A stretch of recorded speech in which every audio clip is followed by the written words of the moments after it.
Bonjour et bienvenue à toutes et à tous. Aujourd'hui, on part sur les routes du Vietnam. On va suivre les pas d'un motard solitaire grâce à une série de transcriptions vidéo de sa chaîne Fab Nomad Guide Moto et Scuba Diving. C'est brut, c'est vraiment du vécu, on est presque sans filtre. Et puis on a un élément un peu étrange qui nous a été fourni, deux palettes de couleurs. La première, elle s'appelle Manga, elle est pleine de tons chauds, naturels, très vibrants. L'autre, Manga 3, est beaucoup plus électrique, sombre, presque agressive, quoi. À première vue, on se dit, il n'y a aucun rapport. Mais notre but, c'est justement de voir si ces couleurs peuvent nous servir de guide pour décortiquer cette aventure. Comprendre ce qu'on ressent vraiment quand on est seul sur une moto, entre le chaos de la ville et le silence des rizières. Alors Ansel, on plonge dans ce road trip. La première chose qui m'a vraiment marqué, c'est sa description de la conduite à Saigon. Le mot qu'il utilise, c'est la jungle.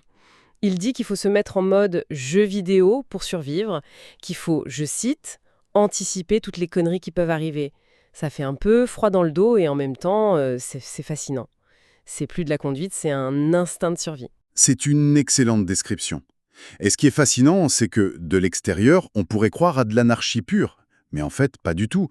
Les sources décrivent un système qui a ses propres règles, une sorte de flux organique. Un flux, oui. Personne ne tourne la tête. Tout se joue dans les rétros, dans l'anticipation d'une fraction de seconde. Le klaxon, par exemple, chez nous, c'est une agression. Là-bas, c'est juste un « je suis là ». C'est un outil de communication sonore, permanent. Une sorte de sonar. Exactement. Il faut s'intégrer à ce courant, ne faire qu'un avec la machine et les centaines d'autres tours. Sinon, on est rejeté, au sens propre. Il le dit lui-même, il faut s'attendre au pire, en permanence. C'est une discipline mentale qui doit être épuisante. Totalement. Et c'est justement ce chaos total qui rend la suite du voyage encore plus saisissante. Le contraste est brutal, non? Dès qu'il réussit à s'extirper de la ville, le ton change radicalement. Il parle avec un immense soulagement de trouver des petites routes grâce à une application, Maps.me, pour fuir les grands axes comme les routes QL50 ou QL1A, qu'il décrit comme un enfer de camions et de bus. Et là, on bascule. On change complètement de dimension. Le stress de la jungle urbaine, il laisse place à quelque chose de quasi méditatif. Le voyage n'est plus un moyen d'aller d'un point A à un point B. Il devient la destination elle-même. Voilà, c'est ça. Et les descriptions sont très imagées. On y est presque. Les rizières à perte de vue, les petits ponts. Ah oui, ces petits ponts en bois. En bois ou en béton, parfois un peu précaires, qu'il faut franchir avec la moto. Il y a ces traversées en ferry, qu'il appelle une char. Ça coûte quelques centimes, mais le temps semble s'arrêter. On imagine le voix du moteur qui se coupe, le clapotis de l'eau. Les palmiers, les buffles. Exactement. Le rythme cardiaque du voyageur et celui du pays ne sont plus du tout les mêmes. On sent presque le soulagement dans ces mots. Mais ce calme, il est constamment bousculé par une série d'imprévus. C'est l'autre fil rouge de son aventure, en fait. Et ça commence de manière presque comique. Il est à Cantor, il vient de récupérer sa moto et paf, il crève. Il raconte dépité. J'ai fait 500 mètres. Pas de chance. Le voyage commence par une panne. Mais c'est un excellent présage pour une aventure authentique, ça. Si tout se passe bien, on n'a rien à raconter. Et lui, il collectionne les galères. Ah, la liste est impressionnante. Il se perd tout le temps, même quand il essaye de faire le malin sans GPS. Il y a des moments plus critiques, comme son drone qui finit au fond de l'eau.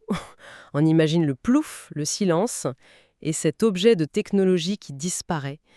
Il y a les ponts cassés qui l'obligent à faire demi-tour sur des kilomètres, les chemins qui se transforment en bourbiers.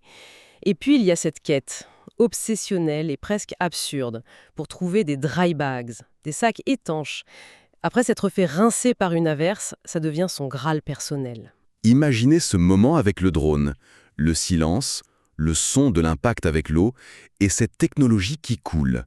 C'est le genre d'imprévu qui peut ruiner un voyage pour la plupart des gens, le transformer en stress, en regret. Bien sûr. Mais pour lui, ça devient juste une autre page de son carnet de route. Et c'est là que ça devient intéressant. Ces imprévus ne sont pas des échecs, ils sont le moteur du récit. Sans ces pépins, il n'y aurait pas d'histoire et surtout, il n'y aurait pas de rencontre. C'est vrai. C'est dans ces moments de vulnérabilité, quand on est en panne, perdu, qu'on a besoin d'aide, que le contact humain devient le plus fort, le plus sincère. Et c'est exactement ce qui se passe. La panne des 500 mètres, par exemple, ça le force à interagir avec le personnel de son auberge. Et il se plie en 4 pour l'aider à trouver une chambre à air super spécifique pour une moto qui n'est pas courante là-bas. Quand il est complètement paumé dans les chemins de terre, un homme lui indique la route par geste avec de grands sourires. Ce sont des interactions pures, désintéressées. Et ce qui rend ces moments encore plus puissants, c'est qu'il les met en contraste avec l'expérience inverse. Il raconte être allé dans un restaurant qu'il qualifie d'attrape-touriste. Ah oui, Là, le contact est purement commercial, la nourriture est décevante, l'addition salée, il se sent floué, l'interaction est vide de sens. C'est cette expérience qui lui fait réaliser à quel point les rencontres forcées par les galères sont précieuses. La panne, du coup, devient une chance. face à cette avalanche de problèmes, il finit par développer une sorte de philosophie de vie, qu'il résume par l'expression « lâcher prise ». L'anecdote des sacs étanches est parfaite pour ça. Après avoir écumé tous les magasins sans succès, il se résigne. Et il dit, je le cite, « Faut que je lâche mes dry bags, l'idée, et s'il faut, je vais tomber dessus le moment où je m'y attendrai pas. » C'est presque un mantra. L'anecdote des sacs. C'est une véritable approche du voyage, et peut-être de la vie qui se dessine. Il accepte l'imperfection. Il cherche pas l'expérience parfaite, lisse et instagrammable. C'est clair. Il cherche l'aventure brute, avec ses galères et ses moments de grâce. C'est en arrêtant de chercher frénétiquement qu'on laisse la place à la sérendipité, au hasard heureux. Mais est-ce que ce n'est pas simplement une façon un peu romantique de justifier un manque de préparation ? Après tout, il est parti sans sac étanche dans un pays au climat tropical.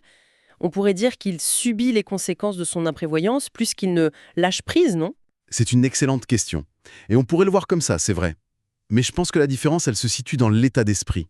Au lieu de pester contre lui-même ou contre le sort, il transforme cette frustration en une leçon. D'accord. Il intègre l'imprévu comme une partie intégrante du plan. C'est une posture active, pas passive. Et on voit cette volonté de partager une expérience authentique, non polie, dans les idées qu'il développe pour sa chaîne YouTube. C'est vrai. Il parle de créer des vidéos pour la sieste.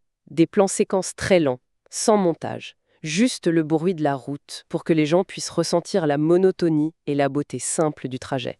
Il imagine même un concept interactif, le motard dont vous êtes le héros, où ses abonnés choisiraient sa route au jour le jour. Il veut briser le 4e mur et partager l'expérience brute, avec les temps morts et les erreurs. Et tout ça, ce temps seul sur la moto, ces galères, cette introspection, ça fait mûrir un projet beaucoup plus profond en lui. C'est là qu'émerge le concept de motothérapie. La motothérapie. Il se rend compte que ce qu'il vit, affronter l'inconnu, résoudre des problèmes seul, être en mouvement constant, a un effet thérapeutique sur lui. Il commence à imaginer comment il pourrait utiliser ce type de voyage pour aider des personnes en difficulté. Des jeunes en perte de repères, des gens qui ont fait un burn-out.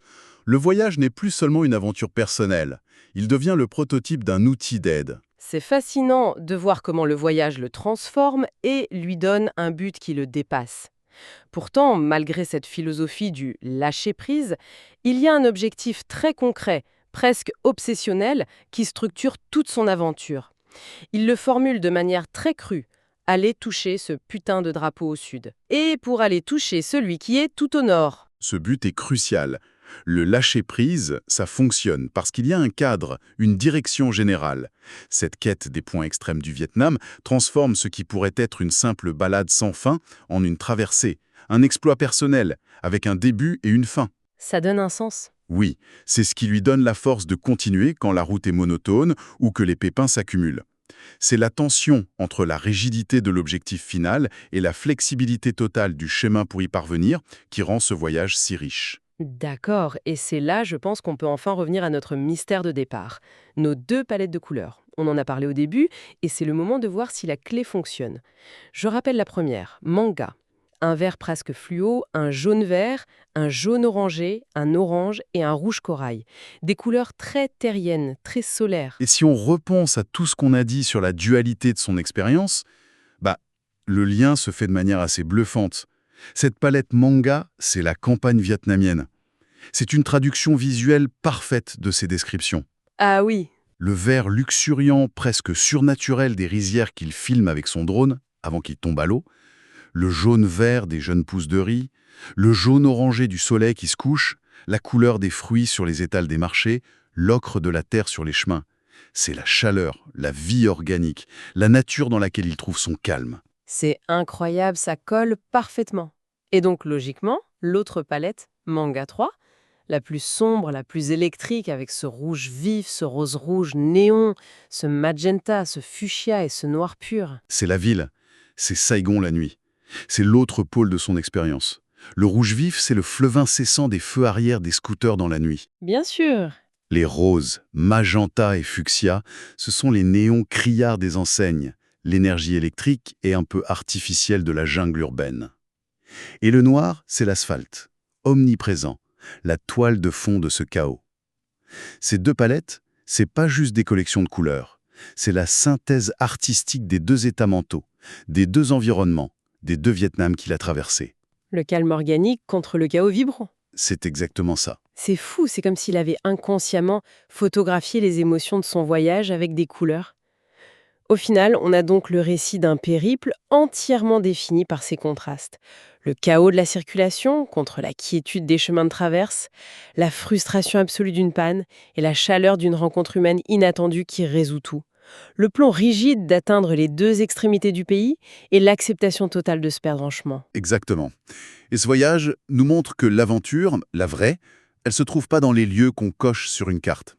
Elle est dans notre capacité à accueillir l'imprévu. Les défis, les galères, c'est pas des obstacles qui viennent gâcher le récit. Ils sont le récit. C'est ça. C'est en se perdant qu'il trouve les plus belles routes. C'est en tombant en panne qu'il expérimente la plus grande générosité. C'est en perdant son drone qu'il doit se fier à ses propres yeux. Et pour finir, ça nous laisse avec une pensée à méditer. Le narrateur forge ce concept de motothérapie à partir de sa propre expérience. Ça soulève une question intéressante pour chacun d'entre nous. Dans nos vies, souvent très planifiées, quel serait notre équivalent ode ? Quel voyage, qu'il soit littéral au coin de la rue ou purement figuré dans un projet personnel ?